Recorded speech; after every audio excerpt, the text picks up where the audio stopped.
Hello friends, तो कैसे हैं आप लोग। तो फ्रेंड्स, मैं जुड़ गया हूं आपके न्यू सेशन के साथ। एंड फ्रेंड्स, आज जो है हम लोग यहां पर रिवीजन करने वाले हैं, अपने रिवीजन सेशन को देखने वाले हैं डिटेल डिस्कशन के साथ।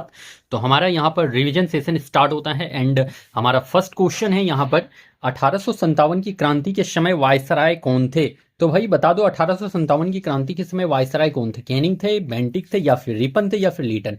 तो याद रख लीजिएगा, 1857 की क्रांति के समय वायसराय लॉर्ड कैनिंग हो जाते हैं, लॉर्ड कैनिंग। और इन्होंने ही जो है वही विधवा पुनर्विवाह कानून जो आया था, इसी के समय समय पर आया था। विधवा पुनर्विवाह कानून, विधवा पुनर्विवाह कानून। तो विधवा पुनर्विवाह कानून किसके टाइम पे, तो लॉर्ड कैनिंग के टाइम पर आया था। और किसकी मदद से, तो ईश्वर चंद विद्यासागर की मदद से। ठीक है, तो ईश्वर चंद विद्यासागर की मदद से जो है विधवा पुनर्विवाह कानून आया था। ध्यान में आप लोगों को रख लीजिएगा। लॉर्ड कैनिंग ही वो शख्स थे जिन्होंने 1 नवंबर 1858 को महारानी विक्टोरिया का घोषणा पत्र पढ़ा था। कहां पर, तो इलाहाबाद में। तो इलाहाबाद में महारानी विक्टोरिया का घोषणा पत्र किसने पढ़ा था, तो लॉर्ड कैनिंग ने पढ़ा था 1 नवंबर 1858 को। और ये क्वेश्चन आपके एग्जाम में पूछा जाता है। ओके, रिपन से क्या याद रख लीजिएगा, तो रिपन के टाइम पर ही जो है आपका वर्नाकुलर प्रेस एक्ट बंद हुआ था। वर्नाकुलर प्रेस एक्ट, आपका जो है वर्नाकुलर प्रेस एक्ट बंद कब हुआ था, तो बंद याद रख लीजिएगा कि वर्नाकुलर प्रेस एक्ट बंद हुआ था लॉर्ड रिपन के टाइम पर 1882 में। याद रख लेना है कि vernacular press act Lord Ripon के टाइम पर बंद हुआ 1882 में।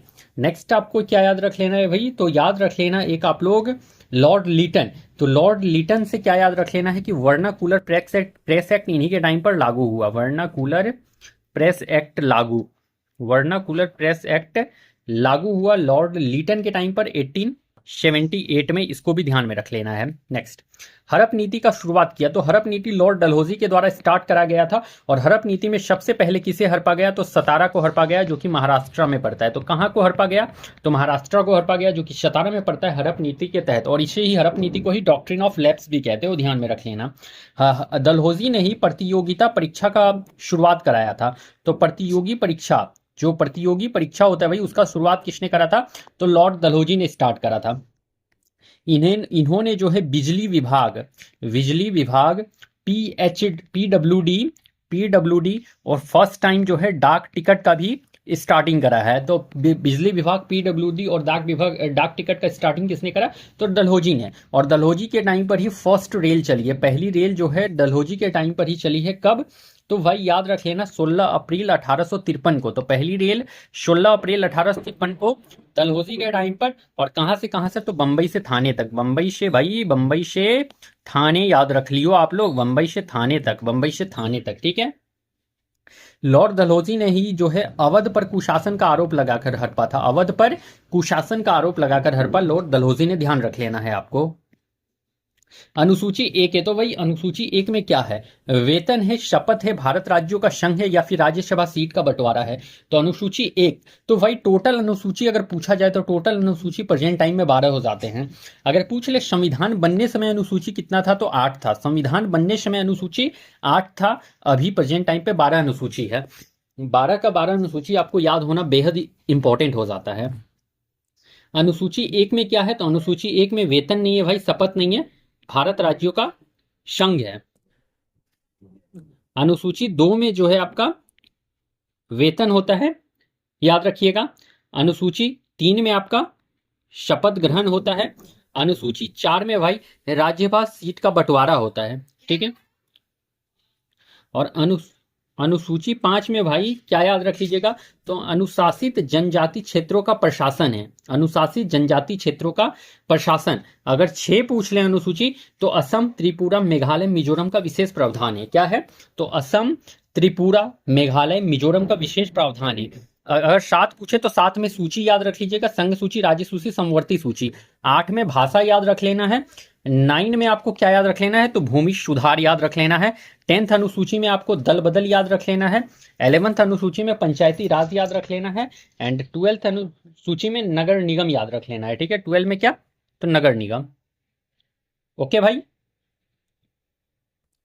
मौलिक कर्तव्य का विचार कहां से लिया गया? तो मौलिक कर्तव्य जो है आपके कहां से लिया गया है? तो ध्यान रख लीजिएगा, ये आपके अमेरिका से नहीं, रूस से लिया गया है मौलिक कर्तव्य का विचार। ठीक है, टोटल मौलिक कर्तव्य कितना है? तो 11 टोटल मौलिक कर्तव्य है, 11 मौलिक कर्तव्य। आजादी के समय मौलिक कर्तव्य था क्या? तो भाई आजादी के समय जो है मौलिक कर्तव्य नहीं था, आजादी के टाइम पर जो है मौलिक कर्तव्य नहीं था, ध्यान में रख लीजिएगा। देखिए, मौलिक कर्तव्य कितने भाग में आता है? तो भाग 4A में, भाग 4A में मौलिक कर्तव्य। अनुच्छेद अगर पूछ ले आर्टिकल, तो आर्टिकल 51A, तो 51A में जो है आपका मौलिक कर्तव्य आता है, भाग 4A में आता है। और मौलिक कर्तव्य किसके सिफारिश पर जोड़ा गया? तो स्वर्ण सिंह समिति के सिफारिश पर। मौलिक कर्तव्य किसके सिफारिश पर? तो स्वर्ण सिंह समिति के सिफारिश पर मौलिक कर्तव्य को ऐड करा गया था आपके संविधान में, ध्यान में रख लेना है। देखो, 1976 के 42वां संविधान संशोधन से जो है 10 मौलिक कर्तव्य जोड़ा गया। 1976 के 42वां संविधान संशोधन से 10 कर्तव्य जुड़ा, और 2002 के 86वां संविधान संशोधन से 11वां कर्तव्य जुड़ा। ठीक है, तो 11वां कर्तव्य जुड़ा 2002 के संविधान संशोधन से। बंगाल में द्वैध शासन लागू किया। तो देखो, द्वैध शासन जो बंगाल में लागू किसने करा है? तो देखो, हेस्टिंग ने तो हटाया था भाई, तो हेस्टिंग ने बंगाल से द्वैध शासन हटाया, और क्लाइव जो है इसने लागू करा है, क्लाइव ने लागू करा है, ध्यान में रख लीजिएगा। आपसे पूछा जाएगा कि राज्य में जो है आपका द्वैध शासन लागू किस अधिनियम से किया गया? तो 1919 के अधिनियम से। और 1919 के अधिनियम को मॉन्टेग्यू चेम्सफोर्ड भी कहा जाता है, 1919 के अधिनियम को मॉन्टेग्यू चेम्सफोर्ड रिफॉर्म भी कहा जाता है। और अगर देश में पूछ ले, कंट्री लेवल पे जो है आपका द्वैध शासन, वो 1935 के अधिनियम से लगाया गया था। ठीक है, पटना में साइमन कमीशन का विरोध किया। तो देखो, पटना में साइमन कमीशन का विरोध भाई किसने कर रखा है? तो देखो, राजकुमार शुक्ल ने नहीं, इन्होंने चंपारण सत्याग्रह का नेतृत्व करा था।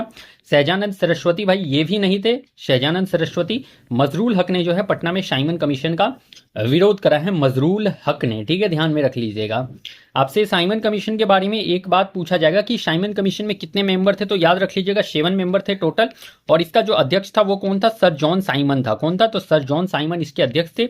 इसका गठन कब हुआ था? तो याद रख लेना है, नवंबर 1927 में, नवंबर 1927 में इसका गठन हुआ था। साइमन कमीशन का गठन कब हुआ? तो नवंबर 1927 में इसका गठन हुआ था।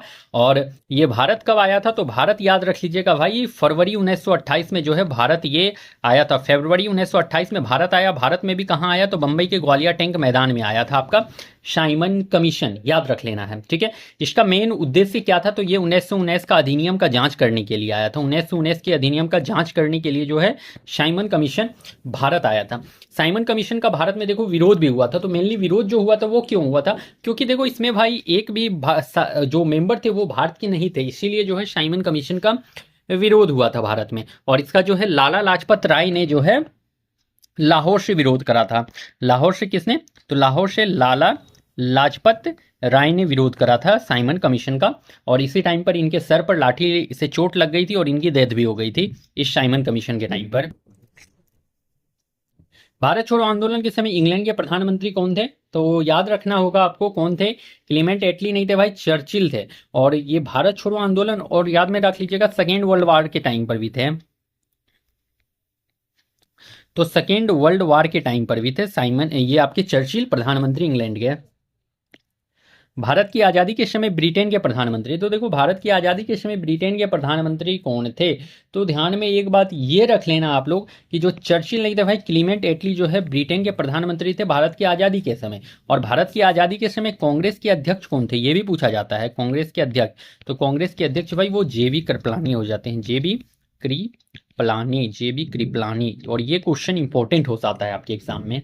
ठीक है, नेक्स्ट पूछा जाता है भारत की आजादी के समय भारत का वायसराय कौन था? भारत का वायसराय याद रख लेना है लॉर्ड माउंटबेटन, लॉर्ड माउंटबेटन याद रख लीजिएगा। ठीक है, नेक्स्ट, इनमें से गांधी जी की पत्रिका नहीं है? तो इंडियन ओपिनियन, तो ये तो भाई है। हरिजन ये भी है। न्यू इंडिया ये भी है आपका। नहीं, न्यू इंडिया नहीं है भाई, नहीं पूछा है ना, तो न्यू इंडिया ही यहाँ पर जो है, ये न्यू इंडिया जो है आपका गांधी जी का पत्रिका नहीं है। यंग इंडिया तो गांधी जी का पत्रिका है, न्यू इंडिया यहाँ पर जो है नहीं है। तो न्यू इंडिया पत्रिका नहीं है पूछा है, तो न्यू इंडिया नहीं है। तो न्यू इंडिया जो है आपके गांधी जी की पत्रिका नहीं है, इस बात को ध्यान में आप लोग जरूर रख लेंगे। ठीक है, तो न्यू इंडिया आखिर पत्रिका है किसकी? तो याद रख लेना है, न्यू इंडिया जो है एनी बेसेंट का पत्रिका है। किसका है? एनी बेसेंट का, एनी बेसेंट जो होम रूल आंदोलन से भी जुड़ी हुई थी, और एनी बेसेंट का एक और पत्रिका है न्यू इंडिया, और साथ में याद रख लीजिएगा कॉमनविल, कॉमनविल, ये एनी बेसेंट का पत्रिका है। और एनी बेसेंट जो है आपके होम रूल आंदोलन से जुड़ी हुई है भाई।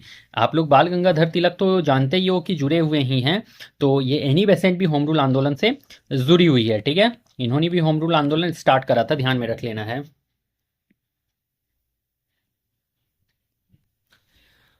आधुनिक भूगोल का पिता किस कहते हैं? तो देखो, आधुनिक भूगोल का पिता पूछे तो हमबोल्ट बिल्कुल यही करेक्ट होने वाला है।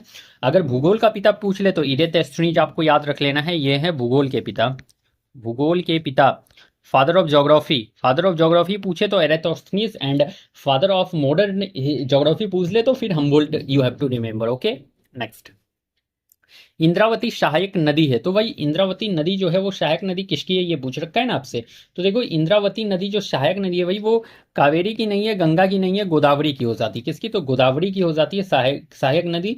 और देखो, इस इंद्रावती नदी पर ही जो है एक चित्रकूट जलप्रपात भी बना हुआ है, चित्रकूट जलप्रपात, जलप्रपात भी बना हुआ है इस इंद्रावती नदी पर।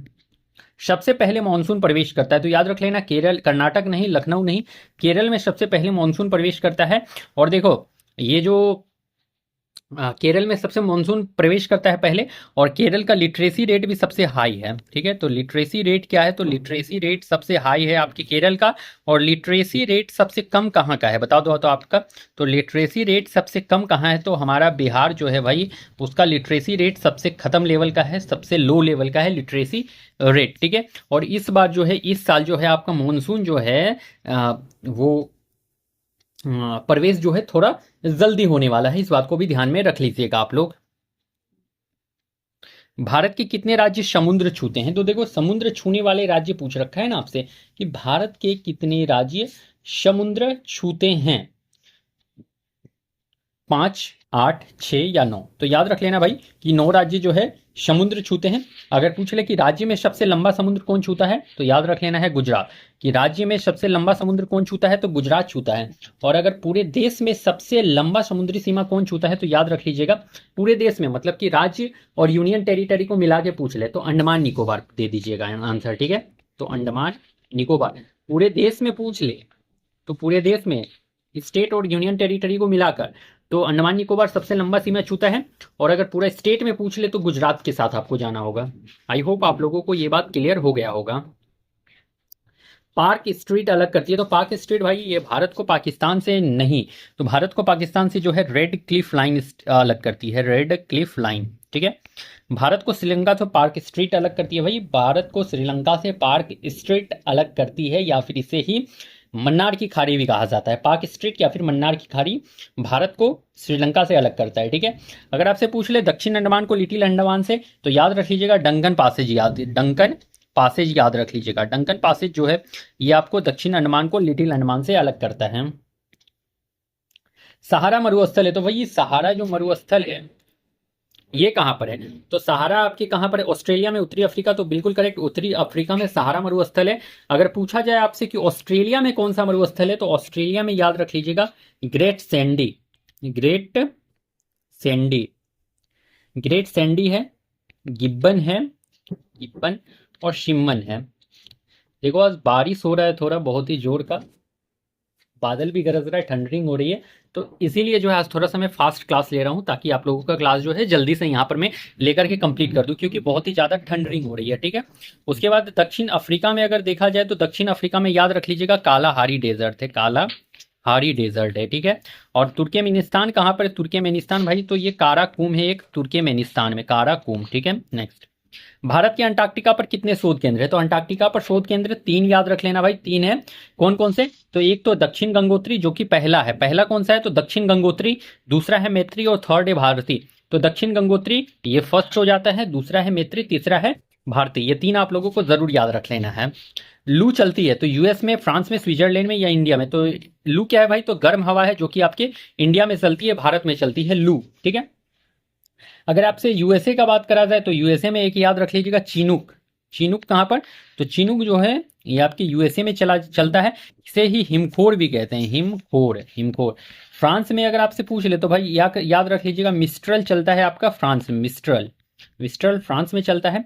स्विट्जरलैंड में भाई आपका फोन चलता है, फोन चलता है आपके स्विट्जरलैंड में। अगर पूछ ले कि हरमट्टन कहाँ पर चलता है, हरमट्टन या हरमट्टान पूछ ले तो याद रख लीजिएगा आपके अफ्रीका में, या फिर पश्चिमी सहारा भी याद रख सकते हो, अफ्रीका। नेक्स्ट, विश्व में अवरक्त सबसे ज्यादा होता है, तो अवरक्त सबसे ज्यादा विश्व में कहाँ होता है बता दो आप लोग। तो देख लो भाई, अवरक्त जो है सबसे ज्यादा विश्व में पूछा गया है ना, तो याद रख लेना है आपको कि अवरक्त विश्व में यूएसए, भारत, कनाडा या कोई नहीं। तो अवरक्त सबसे ज्यादा विश्व में पूछा गया है ना, तो विश्व में तो भारत आ जाएगा सबसे ज्यादा। अगर भारत में पूछ ले कि कहाँ पर, तो आंध्र प्रदेश के साथ जाना आप लोग, ठीक है। और झारखंड तो है थर्ड में, झारखंड आ जाता है, Jharkhand. Reserve bank of India के पहले भारतीय गवर्नर कौन थे, तो RBI, reserve bank of India short form है इसका आरबीआई। तो पहले भारतीय गवर्नर कौन थे, तो पहले भारतीय गवर्नर अगर पूछ ले तो स्मिथ नहीं भाई, हरिप्रसाद चौरसिया नहीं, सीडी देशमुख याद रख लेना है, ठीक है। अगर पहला गवर्नर पूछ ले तो फिर पहला गवर्नर, फर्स्ट गवर्नर इसके स्मिथ हो जाते हैं, फर्स्ट इसके स्मिथ हो जाते हैं। लेकिन अगर भारतीय वर्ड जोड़ दे, भारतीय वर्ड जोड़ दे, फिर सीडी देशमुख हो जाएंगे, ठीक है। आपसे पूछा जाएगा कि आरबीआई का राष्ट्रीयकरण कब हुआ था, तो 1949 में इसका राष्ट्रीयकरण हुआ था। इसका ये आपका आरबीआई जो है, इसका ये स्थापना कब हुआ है, तो अप्रैल 1935 में इसका स्थापना हुआ है, अप्रैल 1935 में इसका स्थापना हुआ, 1949 में इसका राष्ट्रीयकरण हुआ। आरबीआई को भाई बैंकों का बैंक कहा जाता है, बैंकों का बैंक कहा जाता है आरबीआई को। एंड इसका मुख्यालय हेडक्वार्टर कहाँ है, तो मुंबई याद रख लीजिएगा, मुंबई है इसका हेडक्वार्टर। नबार्ड की स्थापना कब की गई, तो नबार्ड वही, तो ये देखो नबार्ड का मेन फंक्शन क्या है, तो भाई ये ग्रामीण क्षेत्र जो होते हैं उन लोगों को ये पैसा के लिए, जो पैसा को देकर के ये सहायता प्रदान करते हैं, हेल्प करते हैं उनका पैसा से, ठीक है। तो इसकी स्थापना कब की गई, जुलाई 1982, जून 1983, जून 1982 कोई नहीं, तो भाई जुलाई 1982 में इसका स्थापना हुआ था, ठीक है। इसका हेडक्वार्टर पूछ ले तो हेडक्वार्टर मुंबई याद रख लीजिएगा, मुंबई, ठीक है, मुंबई। और इसका किसके सिफारिश पर बना, तो शिवरामन समिति के सिफारिश पर यह बना था, शिवरामन समिति के सिफारिश पर जो है नबार्ड की स्थापना की गई थी। नेक्स्ट, तो फ्रेंड्स हमारा आज का सेशन यहाँ पर कंप्लीट होता है। आज मैंने थोड़ा फास्ट सेशन कराया है क्योंकि आज बारिश कुछ जोर की हो रही है एंड थंडरिंग भी बहुत ज़्यादा हो रहा है, इसलिए मैंने थोड़ा फास्ट सेशन आज आपको कराया है। तो चलिए मैं फिर मिलता हूँ कल किसी नेक्स्ट सेशन में, तब तक के लिए आप लोगों को thank you and best of luck.